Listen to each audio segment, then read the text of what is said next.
ఏమిటత్తా నువ్వు? ఇంటి పేరు ఒకటైనంత మాత్రాన ముక్కు మొహం తెలియని వాడెవడో పోతే మేం సూతకం పట్టాలా? గంటల్లోకొచ్చిన పెళ్ళి ఆపాలా? నీకు గాని మతిపోయిందా ఏమిటి?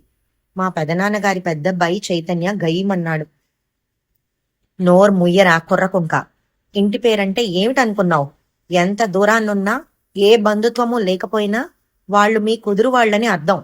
ఈ నమ్మకాలు పద్ధతులు ఎప్పటినుంచో ఉన్నవే. నీకేం తెలుసని మాట్లాడుతున్నావు? ఎదుటి వాళ్ళు నోరెత్తకుండా గొంతు పెంచడం ఆవిడ టెక్నిక్ అనుకుంటా. వాడి మీదెందుకే అలా అరుస్తావు భ్రమరా? వాడన్న దాంట్లో తప్పే ఉంది చెప్పు. ఆవిడ దూకుడుని పెద్దనాన్నగారు అడ్డుకుంటూ సమాధానపరచబోయారు. పోయిన మనిషి మనకెలాంటి చుట్టమో నీకన్నా సరిగ్గా తెలియదు. ఆయన ముక్కు మొహం మేమెరుగం. నువ్వు చూసుండవు. ఇంతటితో దానికి పెళ్ళాపుకోవాలా? మైల పట్టాలా? ఏమిటక్క, ఈ రోజుల్లో కూడా ఇంత చాదస్తాం? పెదనాన్న గట్టిగానే నిరసన వ్యక్తం చేశారు. అయితే ఇప్పుడేమంటావు? ఆమె తుమి తేల్చుకోవడానికి ఆవిడ దృఢంగానే ఉన్నట్టుంది.